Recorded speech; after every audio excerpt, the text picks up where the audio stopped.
मोदी जिंदाबाद, नरेंद्र मोदी जिंदाबाद, मोदी मोदी।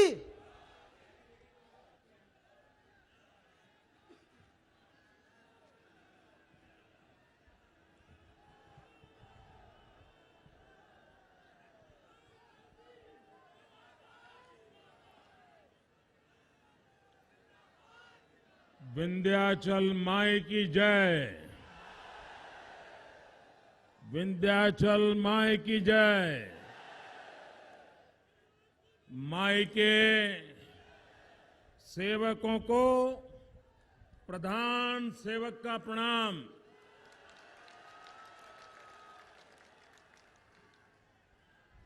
का हाल चाल बा? सब ठीक बा?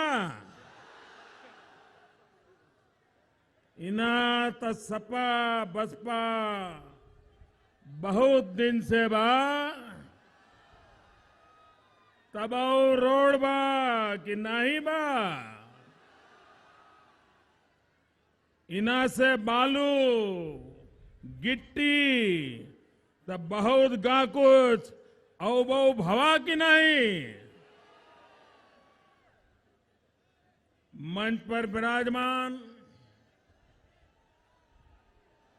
केंद्र में मंत्री परिषद की मेरी साथी और अपना दल के वरिष्ठ नेत्री श्रीमती अनुप्रिया पटेल जी, भारतीय जनता पार्टी के राष्ट्रीय महासचिव श्रीमान अरुण सिंह जी,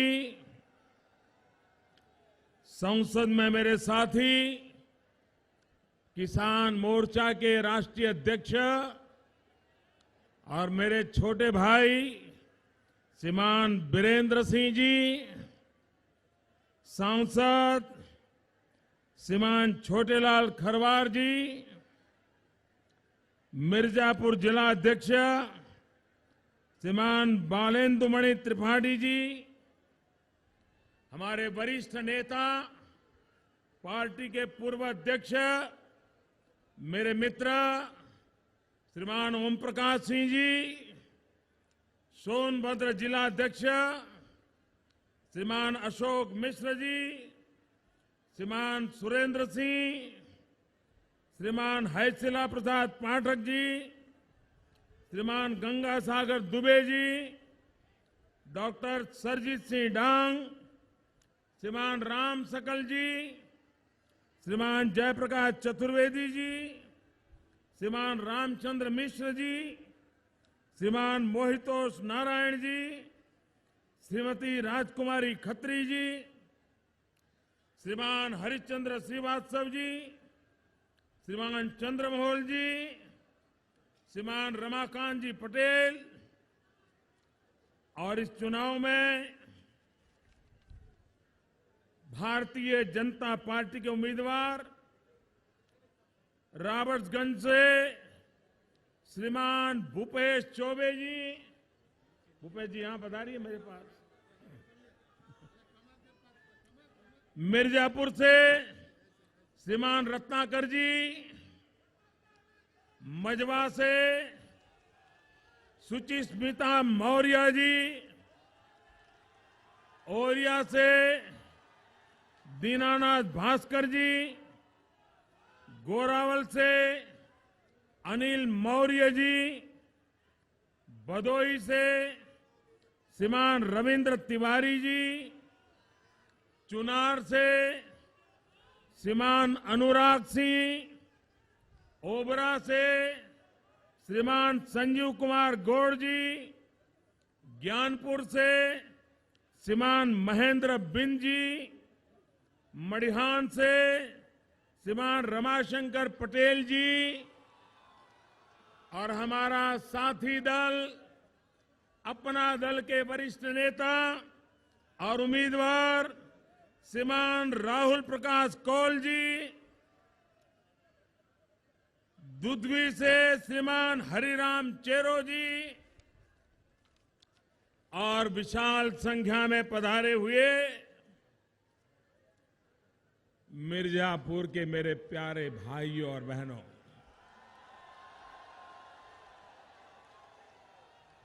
मेरे साथ जोर से बोलिए भारत माता की।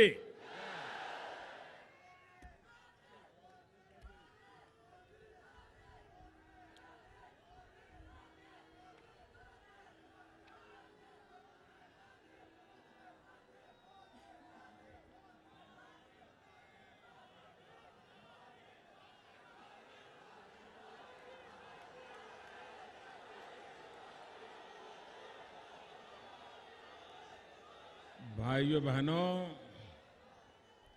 आपने तो कमाल ही कर दिया है आज।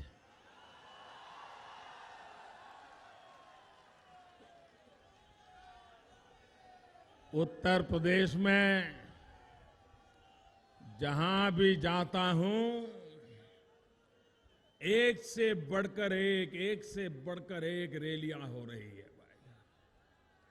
आज आपने भी सारे रिकॉर्ड तोड़ दिए हैं। मुझे लगता है अपने खुद के भी सारे रिकॉर्ड तोड़ दिए हैं, और मतदान में भी आप अपने रिकॉर्ड तोड़ के रहोगे, ये मुझे साफ लग रहा है। भाइयों बहनों, अब सवाल ये रहा नहीं है कि सरकार किसकी बनेगी।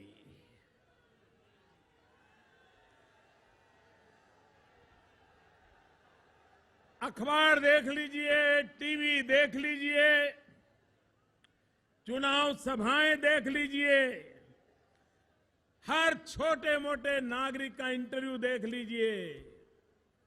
हर कोई कह रहा है उत्तर प्रदेश का यह चुनाव एक उत्सव है, उत्सव। और यह उत्सव है सपा बसपा कांग्रेस की मुक्ति का अवसर है, छुट्टी का अवसर है।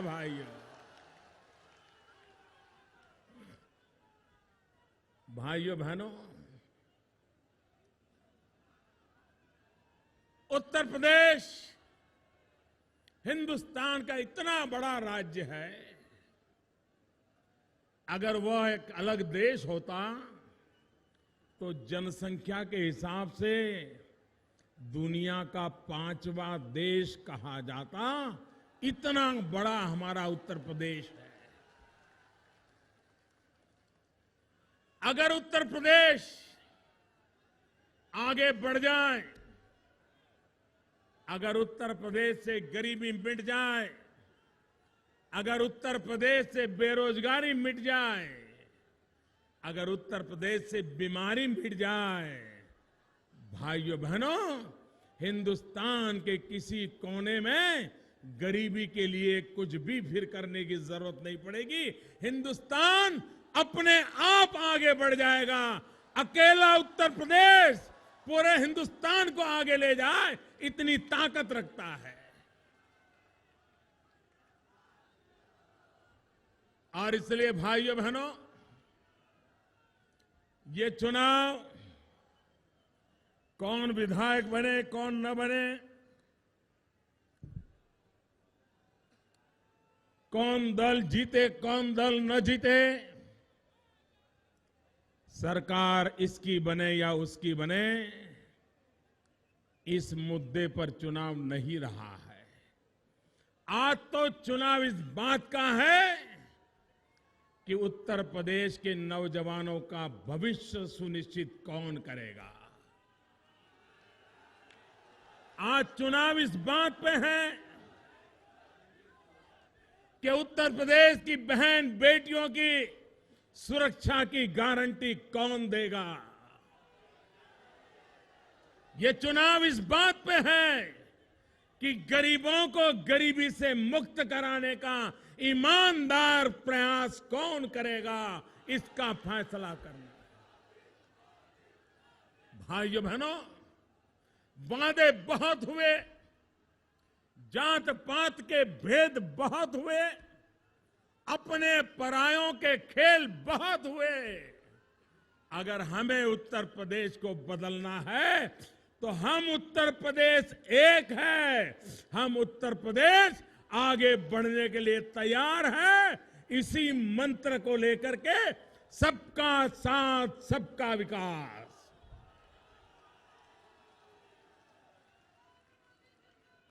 भाइयों बहनों, जरा मिर्जापुर के लोगों से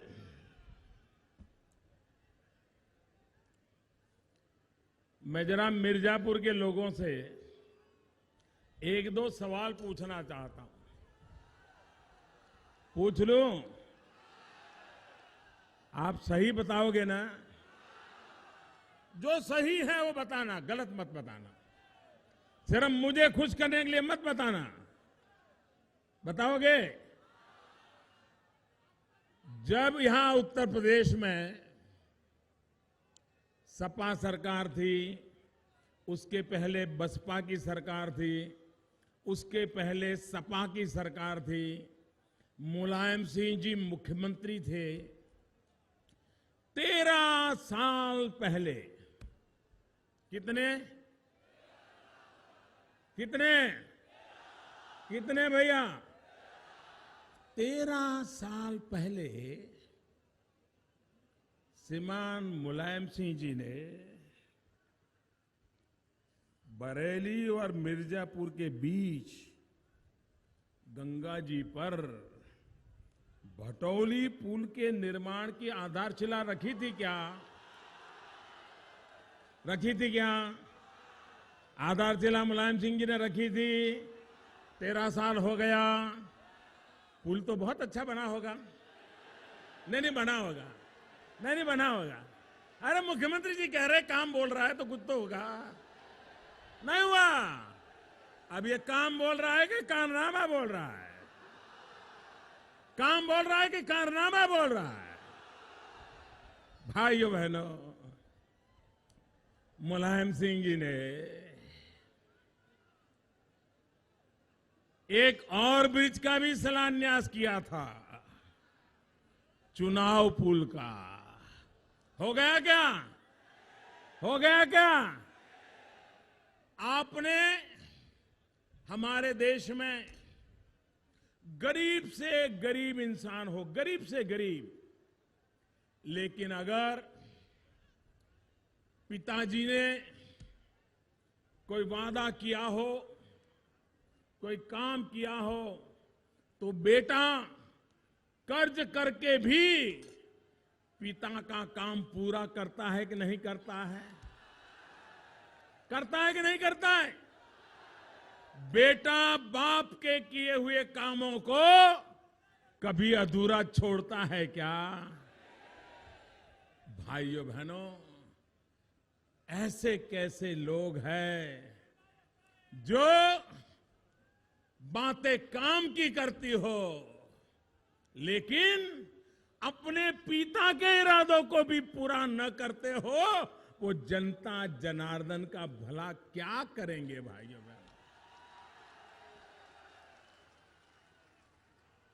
बहनों, आजकल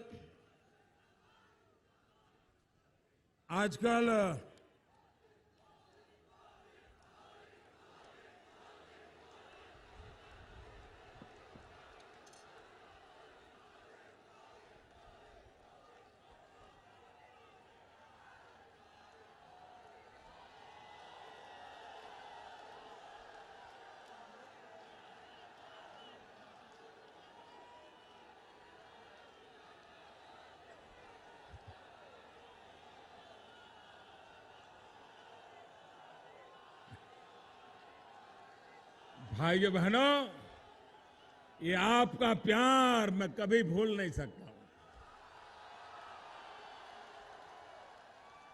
ये आपका उमंग उत्साह मेरे सर आंखों पर भाइयों बहनों। और जब आप इतना प्यार देते हो तो आपके लिए जिंदगी भर जीना, जिंदगी भर काम करना, इसकी प्रेरणा मिलती है भाइयों बहनों। जो खुद अपना काम नहीं बता पा रहे हैं, सिर्फ काम का ढोल पीटने की फैशन बना दी है। आजकल अखिलेश जी मुझे भी काम बताते रहते हैं। अच्छी बात है, मुख्यमंत्री हैं, मैं यहां का सांसद हूं उत्तर प्रदेश का, तो उनका हक बनता है मुझे काम बताने का। और अगर मुख्यमंत्री जी को काम बताए तो मुझे करना भी चाहिए। करना चाहिए कि नहीं करना चाहिए? अभी उन्होंने कहा कि मोदी जी जरा बिजली के तार को पकड़ करके तो देखो बिजली जाती है कि नहीं जाती है। भाइयों बहनों, मेरी बात छोड़ो, आपके अपने नए यार 27 साल यूपी बिहार,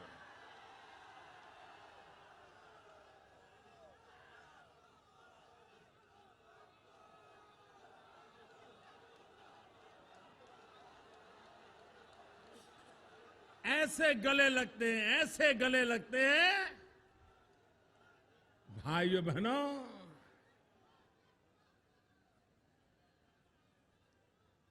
जरा अखिलेश जी, मुझे मालूम नहीं है खाट किसकी खड़ी होगी, लेकिन आपके ये नए यार वे खाट सभा करने निकले थे और लोग खटिया उठा उठा करके ले गए थे, क्योंकि जनता को मालूम था कि उन्हीं का माल है। भाइयों बहनों, जब खाट लोकर के ले गए 14 सितंबर 2016 मडिहान में राहुल जी की खाट सभा थी और वहां पर उनका हाथ एक बिजली के तार को लग गया, तो गुलाम नबी आजाद परेशान हो गए कि कुछ गड़बड़ न हो जाए, तो एकदम चिल्लाए, राहुल जी ये तार पे हाथ लग जाएगा तो मुसीबत हो जाएगी। तो राहुल जी ने बताया था, उन्होंने कहा, गुलाम नबी जी आप चिंता मत कीजिए, ये उत्तर प्रदेश है, तार है उसमें बिजली नहीं होती है।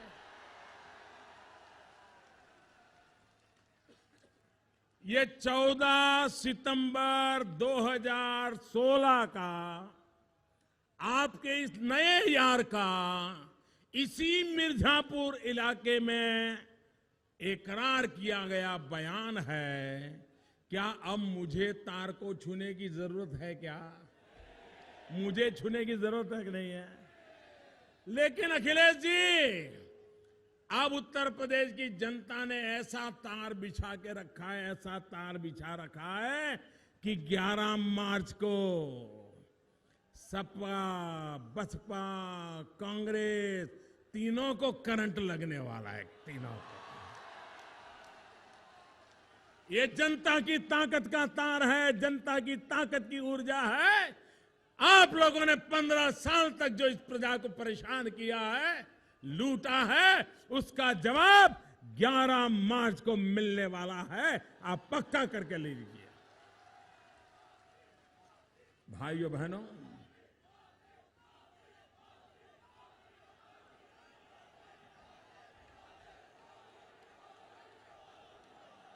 अब यहां के लोग खाट सभा की खाट तो ले गए, अब खटिया भी खड़ी करोगे कि नहीं करोगे? करोगे कि नहीं करोगे? और जब यहां के लोगों ने खाट भी ले गए, खटिया तो उसी दिन खड़ी कर दी थी, तो अखिलेश जी ने कहा था हम तो यहां कटिया डालने से भी नहीं रोकते। एक तरफ खटिया हो या कटिया हो, अब तो आपकी बारी जाने की तय है। गांव में साफ साफ नजर आ रहा है भाइयों बहनों। भाइयों बहनों, आप मुझे बताइए, अखिलेश जी का काम बोलता है कि मिर्जापुर का पत्थर बोलता है। अखिलेश जी का काम बोलता है कि मिर्जापुर का पत्थर बोलता है जी। भाइयों बहनों, ये बहन जी मिर्जापुर के पत्थरों में खड़ी है, लेकिन ये कैसी शर्मिंदगी, ये मिर्जापुर से इतनी नफरत क्यों? मिर्जापुर के पत्थरों से बहन जी आपका झगड़ा क्या था? पत्थर मिर्जापुर से उठा के ले गए, पिछले दरवाजे से ले गए, अपनी मूर्तियां बनवाने के लिए ले गए। लेकिन जब जांच शुरू हुई तो क्या बताया कि ये पत्थर तो राजस्थान से लाए हैं, ये बताया गया। आप मुझे बताइए, क्या मिर्जापुर के पत्थरों से भी इतनी नफरत है कि आप इतनी बताने की हिम्मत नहीं थी कि पत्थर मिर्जापुर का है, इस पत्थर के लिए हमें गर्व है। लेकिन आपने कहा नहीं नहीं, ये पत्थर मिर्जापुर का नहीं है, ये तो हम राजस्थान से पत्थर लाए हैं, महंगा पत्थर लाए हैं, दूर से लाए हैं। भाइयों बहनों, जिनको मिर्जापुर के पत्थरों से नफरत हो, ऐसे लोग मिर्जापुर के लोगों के वोट के अधिकारी है क्या? ऐसे लोगों को वोट दे सकते हो क्या? और मैं हैरान हूं, 13 साल हो गए। अरे पत्थरों को जड़ जड़ करके पुल बनाया होता तो शायद इन गांव वालों ने बढ़िया पुल बना करके 2 साल में खड़ा कर दिया होता। मुझे समझ नहीं आ रहा है कि ये ताजमहल बना रहे थे कि पुल बना रहे थे। 13 साल हो गए। भाइयों बहनों, सरकारी धन का व्यय जन सामान्य की आशा आकांक्षाओं की पूर्ति की परवाह नहीं।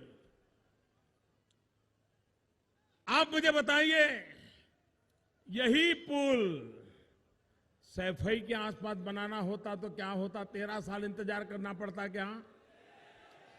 सैफई में कुछ करना होता तो 13 साल इंतजार करना पड़ता क्या? बहन जी को मूर्तियां बनानी होती तो 13 महीना भी इंतजार करना पड़ता क्या?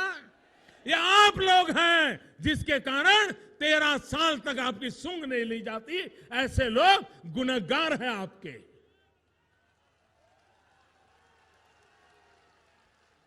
और इसलिए भाइयों बहनों, इस चुनाव में मैं आप उत्तर प्रदेश खासकर के पूर्वांचल के भाइयों बहनों को मैं आग्रह करने आया हूं, इन्हें इस चुनाव में चुन चुन करके साफ कर दीजिए। एक भी बचना नहीं चाहिए। यहां से लखनऊ एक भी जाना नहीं चाहिए, ताकि भाइयों बहनों उनको पता चले कि उस पूर्वांचल का अपमान करने का बदला क्या होता है, मिर्जापुर को परेशान करने का परिणाम क्या होता है, मिर्जापुर के सपनों को रौंद देने का परिणाम क्या होता है, ये इनको पता चलना चाहिए भाइयों बहनों। इसलिए मैं आपसे कहने आया। आप बताइए मेरे भाइयों बहनों, यहां के पीतल के उद्योग को किसने तबाह किया? पूरी ताकत से बताइए, पीतल के उद्योग को किसने तबाह किया? पीतल के उद्योग को किसने तबाह किया? पीतल के उद्योग को किसने तबाह किया? अगर पीतल का उद्योग 125 करोड़ का देश है, पूरे हिंदुस्तान में मार्केट है। अगर पीतल का उद्योग यहां तेज गति से चलता, बिजली की जरूरत पड़े बिजली मिलती, ट्रांसपोर्टेशन की जरूरत हो ट्रांसपोर्टेशन मिलता, अच्छे रास्तों की जरूरत होती, अच्छे रास्ते मिल जाते, तो भाइयों बहनों यहां के नौजवान को गुजरात और महाराष्ट्र में रोजी रोटी कमाने के लिए नहीं जाना पड़ता।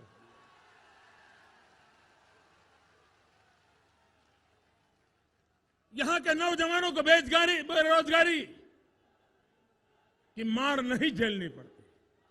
अपने बूढ़े मां बाप को छोड़ करके, गांव खेत खलिहान यार दोस्त छोड़ करके मुंबई की गलियों में जिंदगी गुजारने के लिए उनको मजबूर नहीं होना पड़ता भाइयों बहनों। और इसलिए मेरे भाइयों बहनों,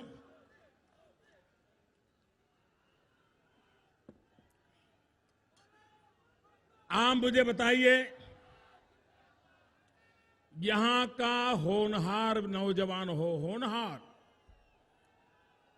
उत्तम से उत्तम मार्क्स लाता हो, स्कूल में कॉलेज में अव्वल नंबर रहता हो, ऐसे होनहार नौजवान को भी उत्तर प्रदेश में ईमानदारी से नौकरी मिलने की गारंटी है क्या? नौजवान को नौकरी मिलने की गारंटी है क्या? है क्या? कारण क्या है भाइयों? होनहार नौजवान भी रह जाता, उसका कारण क्या है? उसका कारण है भ्रष्टाचार, उसका कारण है भाई भतीजावाद, उसका कारण है भर्ती में भी जातिवाद का जहर घोल दिया जाता है। उसी का परिणाम है कि होनहार नौजवान भी नौकरी नहीं पाता है। भाइयों बहनों, न्यायालय ने, इलाहाबाद कोर्ट ने इनकी इन हरकतों को रोका, उनको डांटा, बार बार डांटा, लेकिन ये ऐसे नशे में हूल है, भ्रष्टाचार की, गलत कामों की, सरकार को ऐसी आदत लग गई है कि वे,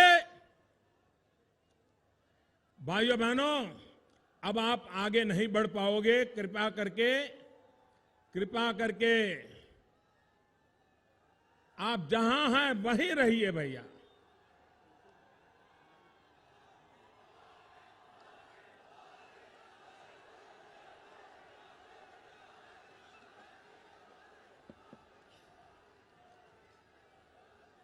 तो अब मैं बोलना शुरू करूं आगे? ये बीच वालों को मैं कह रहा हूं, शुरू करो। देखिए भाई, आगे कैसे आओगे? मैदान छोटा पड़ जाता है, क्या करें हम जी।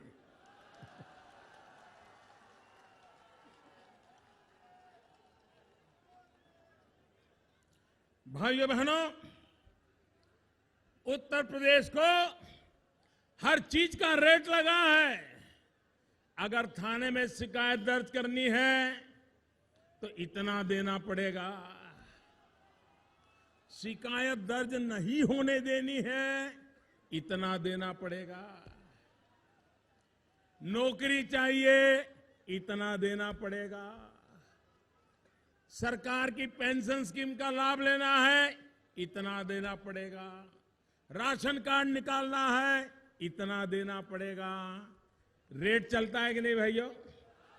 हर चीज का रेट चलता है कि नहीं चलता है? सारा काम पैसों से करने का रिवाज बन गया कि नहीं बन गया है? भ्रष्टाचार दिमक की तरह घुस गया है कि नहीं घुस गया है? उसके कारण मध्यम वर्ग और गरीब आदमी मरता है कि नहीं मरता है? मरता है कि नहीं मरता है? उसको बचाना चाहिए कि नहीं बचाना चाहिए? उसकी मदद करनी चाहिए कि नहीं करनी चाहिए? भ्रष्टाचार जाना चाहिए कि नहीं जाना चाहिए? भाइयों बहनों, उत्तर प्रदेश के भ्रष्टाचार का जब मैं सुनता हूं तो मुझे कवि अशोक चक्रधर की कविता में उन्होंने भ्रष्टाचार के भिन्न भिन्न रूपों का वर्णन किया है, बड़ा मजेदार किया है। उन्होंने कहा है कि 4 प्रकार के भ्रष्टाचार होते हैं। एक नजराना, एक शुक्राना, एक हकराना, एक जबराना। 4 प्रकार के भ्रष्टाचार उत्तर प्रदेश में फले फूले हैं। नजराना यानी काम कराने के पहले मुहूर्त का देना, मुहूर्त का। अच्छा ये रख लो, काम देख लेंगे। मुहूर्त का। शुक्राना, काम होने के बाद बहुत अच्छा किया, धन्यवाद, ले लो। हकराना, क्या समझते हो ये कुर्सी पे कौन बैठा है मालूम है? फाइल भी आगे नहीं बढ़ेगी, हक है हमारा, दे दो। ये हकराना वाले हैं। और चौथा है, काम भी नहीं है, करना भी कुछ नहीं है, दे निकाल पैसे, जबराना। भाइयों बहनों, ये 4 प्रकार के भ्रष्टाचार से उत्तर प्रदेश में लेने वालों को आदत लग गई है, देने वालों की मजबूर है कि वो अगर देते नहीं है तो उनका जीना मुश्किल हो जाता है। ये हार करके रखा है। और इसलिए भाइयों बहनों, ये नजराना हो, हकराना हो, शुक्राना हो, जबराना हो, इन सब की दवाई एक ही है। इन सब की दवाई एक ही है। भ्रष्टाचार, भ्रष्टाचार के जब नजराना वाला प्रकार हो, शुक्राना वाला प्रकार हो, हकराना वाला प्रकार हो या जबराना वाला प्रकार हो, इन सब की मुक्ति का एक ही उपाय है, हराना। शुक्राना भी जाएगा हराना से, जबराना भी जाएगा हराना से। और इसलिए अब तक उनके पास 4 प्रकार थे, अब एक प्रकार आपके पास है भ्रष्टाचार से मुक्ति के लिए, और वो प्रकार है हराना। सपा बसपा कांग्रेस को हराना। भाइयों बहनों, अगर हमारे देश में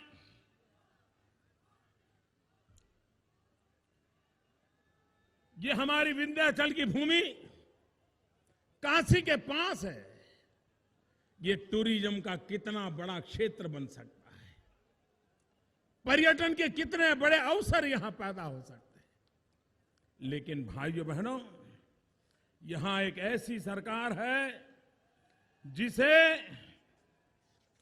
न टूरिज्म की चिंता है, न विकास की चिंता है।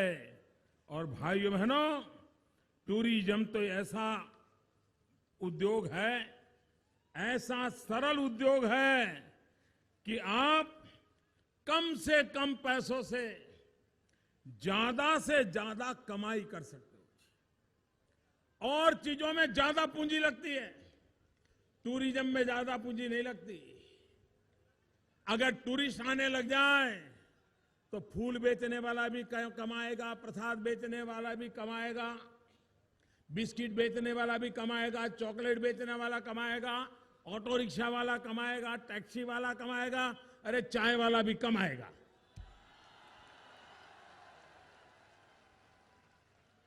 और इसलिए भाइयों बहनों, काशी के पास इतना समृद्ध इलाका हो, यहां पर एडवेंचर टूरिज्म की संभावना है, यहां पानी का धोध फोल देखने के लिए लोगों को आकर्षित करने की ताकत है, यहां के तीर्थ क्षेत्र का महात्म्य है। जो काशी आएगा उसका मन विंध्याचल आने का हो जाएगा, यहां के नौजवान को रोजगार मिलेगा। भाइयों बहनों, विकास अगर इस सोच के साथ किया जाए तो हमारा ये इलाका मिर्जापुर भी विकास की नई ऊंचाइयों को पार कर सकता है। भाइयों बहनों, हिंदुस्तान का नक्शा जरा मन में विचार लीजिए, भारत का नक्शा सोचिए। हिंदुस्तान का नक्शा आप देखोगे तो आपके ध्यान में आएगा कि भारत का जो पश्चिमी छोर है, ऊपर से नीचे तक चले जाइए, हरियाणा, दिल्ली, राजस्थान, गुजरात, महाराष्ट्र, गोवा, कर्नाटक, केरला, वहां कोई न कोई विकास नजर आता है, आर्थिक गतिविधि नजर आती है। और हिंदुस्तान का पूर्वी इलाका देखिए, हमारा पूर्वी उत्तर प्रदेश, हमारा पश्चिम बंगाल, हमारा आसाम, हमारा नॉर्थ ईस्ट, हमारा उड़ीसा, लोगों को रोजी रोटी कमाने के लिए पश्चिम में जाना पड़ता है।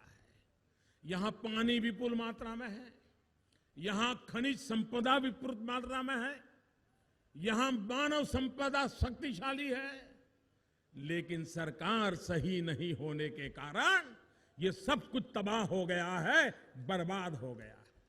और इसलिए भाइयों बहनों, मेरे मन में चित्र बड़ा साफ है। अगर भारत को आगे बढ़ाना है तो पूर्वी हिंदुस्तान को आगे बढ़ाना पड़ेगा। भारत को आगे बढ़ाना है तो पूर्वी उत्तर प्रदेश को आगे बढ़ाना पड़ेगा, पूर्वांचल को आगे बढ़ाना पड़ेगा, उसको बराबर पश्चिम की बराबरी में लाकर के खड़ा करना पड़ेगा, तब जाकर के प्रगति होगी। और इसलिए भाइयों बहनों, आपने देखा होगा, हम गुजरात से गैस की पाइपलाइन गोरखपुर तक ला रहे हैं। करीब करीब 2700 किलोमीटर लंबी पाइपलाइन, हजारों करोड़ रुपयों के खर्चे से, और गैस वहां से उठा करके पूर्वांचल में ले आएंगे ताकि गैस के आधार पर ऊर्जा की व्यवस्था हो, गैस के आधार पर उद्योग चले, हमारे यहां के नए कारखाने लगे, यहां के नौजवानों को रोजगार मिले। भाइयों बहनों, इतना ही नहीं, बड़े शहरों में, घरों में जैसे नलके से पानी आता है ना, वैसे नलके से गैस आ जाए किचन में, ऐसी भी व्यवस्था करना चाहिए। हजारों करोड़ की लागत से काम चल रहा है भाइयों। और मैं बताता हूं, ये हमारे प्रधानमंत्री काल में इसको पूरा करके दूंगा। ये 13 साल ताजमहल में खर्चा कर रहा है, ऐसे नहीं करूंगा जी, वादे नहीं करता, काम करके दिखाता हूं भाई। जब हमारी सरकार बनी, हमने कहा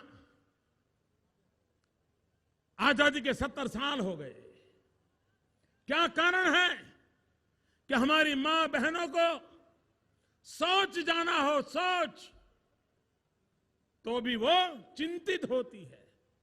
या तो सुबह जल्दी उठ के अंधेरी रात में शौच के लिए घर से बाहर निकलती है, या तो रात को सूरज ढलने के बाद निकलती है, और डर रहता है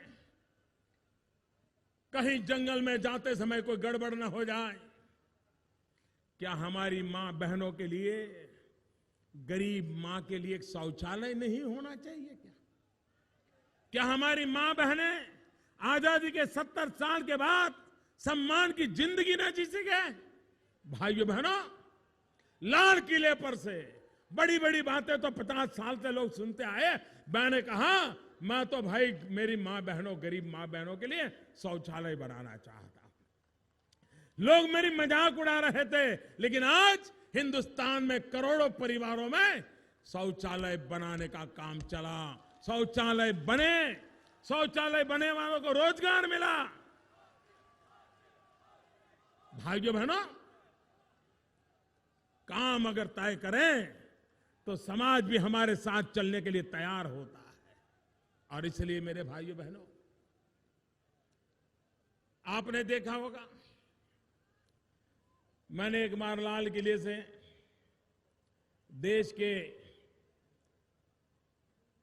वो लोग जिनका तनख्वाह अच्छा है, कमाई अच्छी है, घर में स्कूटर है, मोटरसाइकिल है, और सब्सिडी नहीं मिले तो चलेगा, ऐसे लोग हैं। तो मैंने ऐसे लोगों को कहा, मैंने कहा आपको गैस की सब्सिडी में क्या रखा है? ये 250-300 रुपए की सब्सिडी की क्या जरूरत है? छोड़ दीजिए, गरीब के काम आएंगे पैसे। भाइयों बहनों, इतना सा मैंने कहा, इतना सा। मेरे देश के 1.25 करोड़ परिवारों ने गैस सिलेंडर की सब्सिडी छोड़ दी भाई बहन।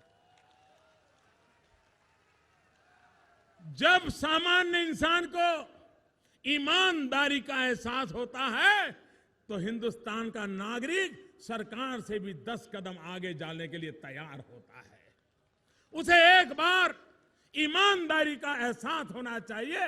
और मुझे खुशी है 2.5 साल हो गए भाइयों बहनों, इस सरकार की ईमानदारी के प्रति दिन ब दिन सामान्य मानवीय का भरोसा बढ़ता चला जा रहा है। और उसके कारण देश का नागरिक भी सरकार के साथ कदम से कदम मिलाने के चलने को तैयार है।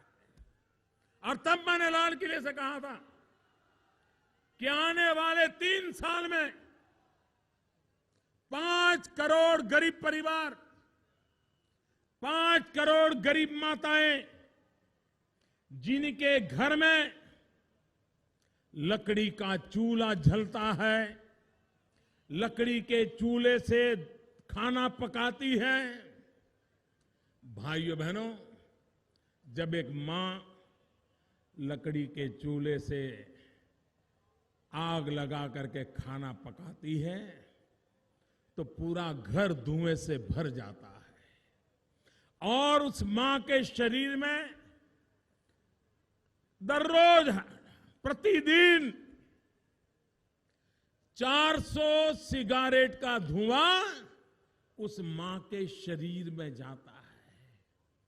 भाइयों बहनों, आप सोचिए, अगर गरीब मां के शरीर में एक दिन में 400 सिगारेट का धुआं जाएगा तो उस मां की तबीयत का हाल क्या होगा?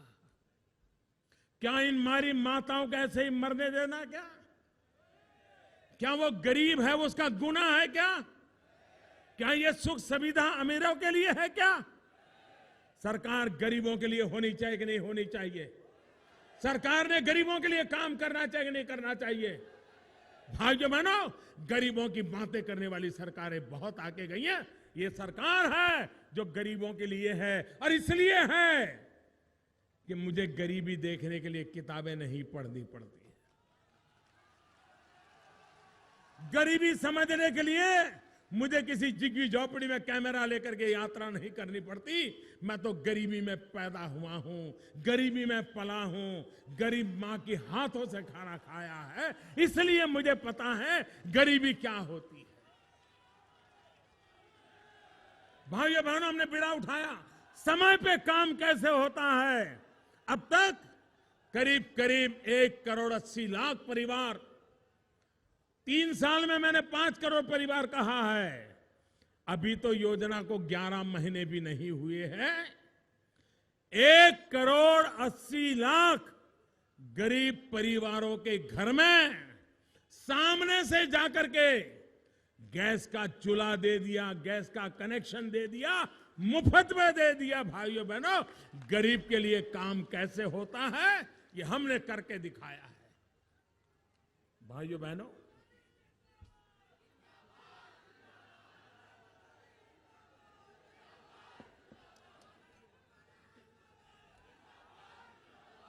मेरे किसान भाई बहन,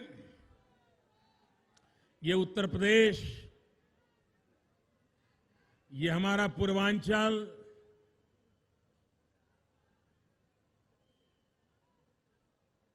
यहां की धरा उपजाऊ धरा है। यहां का किसान मेहनतकश है। अच्छे से अच्छी पैदावार खेती में देने की ताकत इस मिट्टी में है। लेकिन भाइयों बहनों, किसी न किसी कारण से हमने हमारी धरती मां की परवाह नहीं की। हमने धरती माता पर जुल्म किया, अत्याचार किया, भांति भांति की दवाइयां डाल दी, भांति भांति के फर्टिलाइजर डाल दिए, भांति भांति के केमिकल डाल दिए और धरती मां को जितना चूसना है चूसते ही रहे।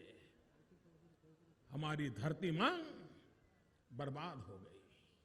भाइयों बहनों, हमने सपना देखा है 2022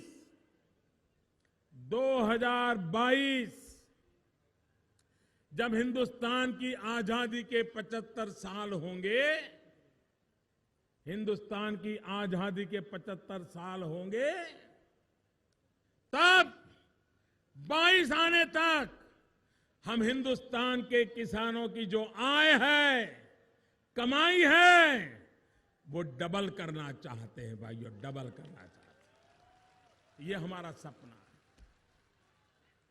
और इसलिए हमने एक बड़ा योजनाबद्ध तरीके से कृषि को आगे बढ़ाने की दिशा में काम कर रहे हैं।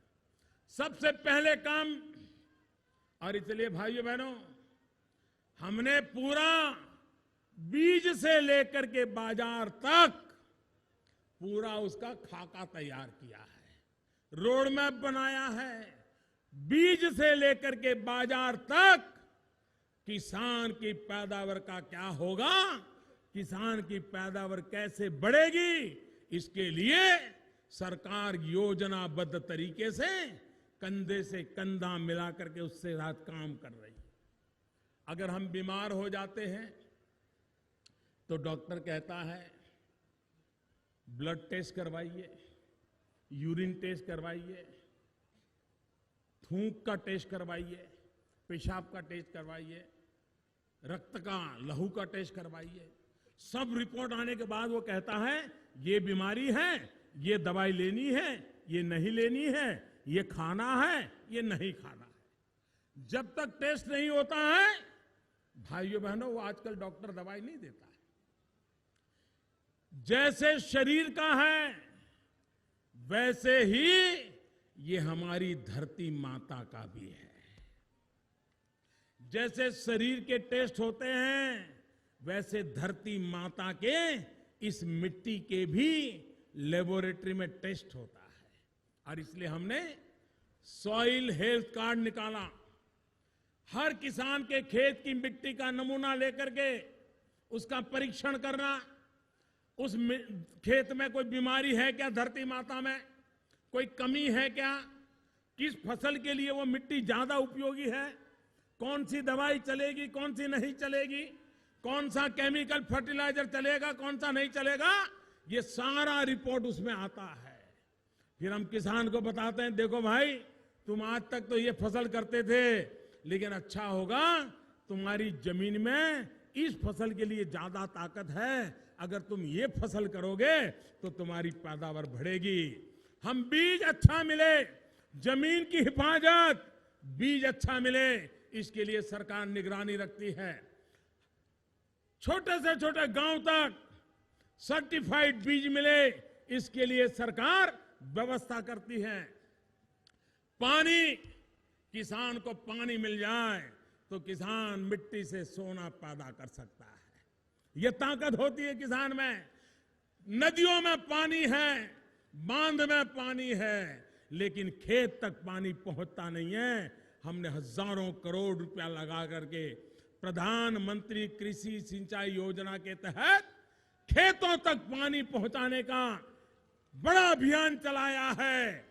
पानी भी ज्यादा उपयोग होता है तो फसल बर्बाद होती है, इसलिए पानी भी ड्रिप इरिगेशन, स्प्रिंकलर, टपक सिंचाई, उस प्रकार से पानी लेने की किसान को आदत लगे। लाखों हेक्टर जमीन को माइक्रो इरिगेशन के खेती करवाना, पानी बचाने का काम भी हो। जब फसल तैयार होती हो, समय पर उसको यूरिया मिले। भाइयों बहनों, यूरिया का क्या हाल था, रात रात कतार में खड़ा रहना पड़ता था, फिर भी यूरिया नहीं मिलता था। काले बाजारी में यूरिया लाना पड़ता था, और कभी यूरिया लेने जाते थे तो उत्तर प्रदेश की सरकार की पुलिस डंडे मारती थी। भाइयों, काले बाजार वाले काले बाजारी में यूरिया बेचते थे। 2 साल हो गए, यूरिया की कतारें खत्म हो गई, काले बाजारी खत्म हो गई। किसान को जब चाहिए, जितना चाहिए, सरकारी दाम से सब्सिडी के साथ किसान को यूरिया मिलना चालू हो गया। भाइयों बहनों, पहली बार किसान के खाद में दाम कम करने का काम 30 साल के बाद पहली बार इस सरकार ने करके दिखाया है। भाइयों बहनों, हमने एक के बाद एक कदम उठाए। अब फसल हो जाए, यूरिया भी मिल जाए, फिर भी कोई प्राकृतिक आपदा आ जाए तो हमने प्रधानमंत्री फसल बीमा योजना लाए। प्रधानमंत्री फसल बीमा योजना, अगर बुआई भी नहीं हुई, बारिश नहीं हुई, पानी नहीं आया, प्राकृतिक आपदा आ गई, बुआई नहीं हुई तो भी बीमा मिलेगा, ऐसा बीमा लाए। और मानो 16 आनी पाक हो गया, लेकिन अभी तक बाजार में पहुंचा नहीं है, खेत खलिहान में पड़ा हुआ है, अचानक ओले गिर गए।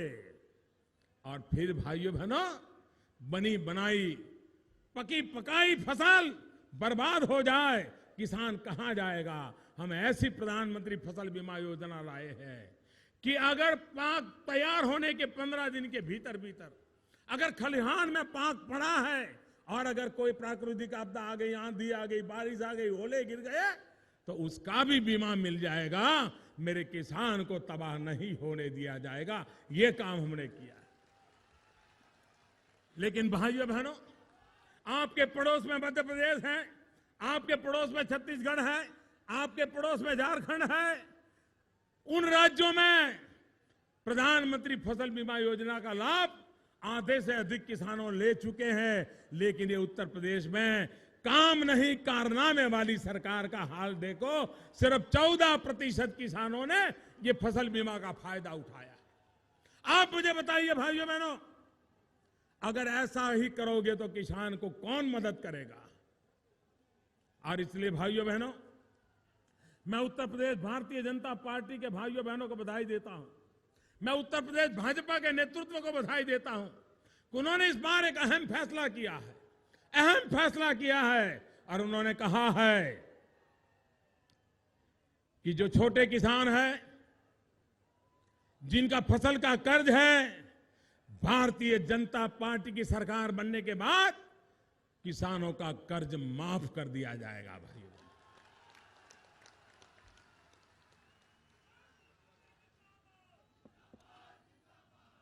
भाइयों बहनों, मैं उत्तर प्रदेश का सांसद हूं और आपके पड़ोस का ही सांसद हूं। मैं आपको विश्वास दिलाता हूं, मैं आपको वादा करता हूं, 11 मार्च को चुनाव के नतीजे आएंगे।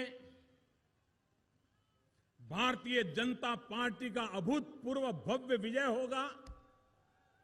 भाजपा अपना दल, सभी हमारे साथी दल मिलकर के भव्य विजय उत्तर प्रदेश की जनता देने वाली है। 13 मार्च को विजय की होली का उत्सव मनाया जाएगा। उत्तर प्रदेश रंग से रंग जाएगा। होली के बाद भारतीय जनता पार्टी और साथी दलों की नई सरकार बनेगी। सरकार बनने के बाद पहली कैबिनेट की मीटिंग होगी। उत्तर प्रदेश के सांसद के नाते मैं आपको विश्वास देता हूं कि नई सरकार की पहली मीटिंग में ही किसानों की कर्ज माफी का निर्णय कर लिया जाएगा।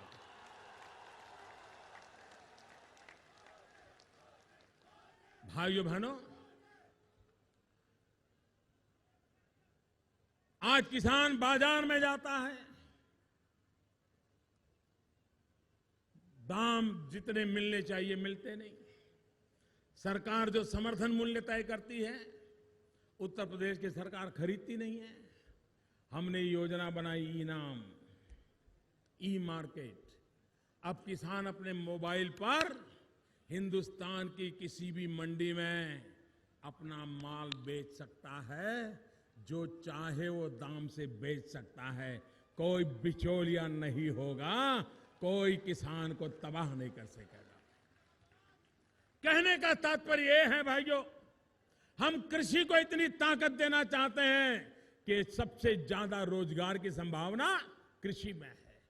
सबसे ज्यादा रोजगार की ताकत टेक्सटाइल में है, कालीन का उद्योग, हमारे बुनकर भाई बहन, हम उनको इतनी ताकत देना चाहते हैं, उनके जो चीजें तैयार होती है उसके लिए हम मार्केट खड़ा करना चाहते हैं कि मेरे बुनकर भाइयों को कभी किसी के पास अपना हाथ फैलाने की नौबत ना आए, ऐसी हम विकास की यात्रा को ले जाना चाहते हैं। और इसलिए भाइयों बहनों, मैं आज आपसे अनुरोध करने आया हूं कि आप भारतीय जनता पार्टी को भारी बहुमत से विजयी बनाइए, अपना दल को भारी बहुमत से विजयी बनाइए। भारतीय जनता पार्टी अपना दल मिलकर के आपके सपनों को पूरा करने में कोई कसर नहीं रखेंगे, ये मैं आपको विश्वास दिलाता हूं। और जो काम ये 15 साल में नहीं कर पाए हैं, हम 15 महीने में करके दिखाएंगे भाइयों बहनों। और काम हो सकता है भाइयों बहनों। और मैंने भ्रष्टाचार के खिलाफ, काले बाजारी के खिलाफ एक बहुत बड़ी लड़ाई छेड़ी है भाई। आपने देखा होगा, अनाप शनाप दवाई के पैसे लेते थे, मैंने उन लोगों को बुला कर कहा नहीं दूंगा, गरीब को लूटने नहीं दूंगा, दवाई का पैसा कम कीजिए। हार्ट में छल्ला लगवाना है, 45,000 रुपया, 1.5 लाख रुपया, गरीब आदमी कहां से लाएगा? मैंने कहा अगर छल्ला लगवाना है तो 45,000 का छल्ला 7,000 में लगेगा, 1.5 लाख वाला छल्ला 25,000 में लगेगा। गरीब के काम आने वाली सरकार है भाइयों बहनों। सपा, बसपा और कांग्रेस, एक कहे सुबह है तो दूसरा कहेगा शाम है, एक कहे पूरब है तो दूसरा कहेगा पश्चिम है, एक दूसरे के खिलाफ भी करते रहते कि नहीं करते रहते थे? सपा, बसपा, कांग्रेस तीनों एक दूसरे के खिलाफ बातें करते थे कि नहीं करते थे? एक दूसरे का विरोध करते थे कि नहीं करते थे? पहली बार एक मुद्दे पर तीनों इकट्ठे हो गए, तीनों इकट्ठे हो गए। किस बात पे मालूम है? नोटबंदी। 8 तारीख रात को 8 बजे मेरे प्यारे देशवासियों क्या कह दिया, ये तीनों इकट्ठे हो गए और चिल्ला रहे हैं, अरे 15 दिन दे देते मोदी। क्यों भाई, क्या ठीक करना था? क्या आप नोट छापने वाले थे क्या? वो बंडल ठिकाने लगाने थे, बंडल ठिकाने लगाए थे। आप बताइए भाइयों, 70 साल तक जिन्होंने लूटा है, वो गरीबों को लौटाना पड़ेगा कि नहीं पड़ेगा? लौटाना चाहिए कि नहीं लौटाना चाहिए? पाई पाई उनको बैंकों में जमा करवानी पड़ी है, अब हिसाब देना पड़ रहा है, ये रुपये लाए से कहां से, मारे थे किससे, किससे लूटा है बताओ, वापस देना पड़ेगा। भाइयों बहनों, भ्रष्टाचार, काला धन, बेईमानी देश को तबाही का वही कारण है और उसके खिलाफ मैंने लड़ाई लड़ी है, क्योंकि मैं देश के गरीबों के लिए कुछ करना चाहता हूं, देश के मध्यम वर्ग के लोगों के लिए कुछ करना चाहता हूं, देश के नौजवानों के लिए रोजगार के लिए कुछ करना चाहता हूं, हिंदुस्तान को विकास की नई ऊंचाइयों पर ले जाने के लिए कुछ करना चाहता हूं। और इसलिए भाइयों बहनों, भ्रष्टाचार जाना चाहिए, काले धन की बीमारी जानी चाहिए, बेईमान लोगों से मुक्ति मिलनी चाहिए। और इसलिए भाइयों बहनों, इस चुनाव में भारी मतदान कीजिए, भारतीय जनता पार्टी को, अपना दल को विजय बनाइए। मेरे साथ दोनों मुट्ठी बंद करके पूरी ताकत से बोलिए, भारत माता की, भारत माता की, भारत माता की। बहुत बहुत धन्यवाद।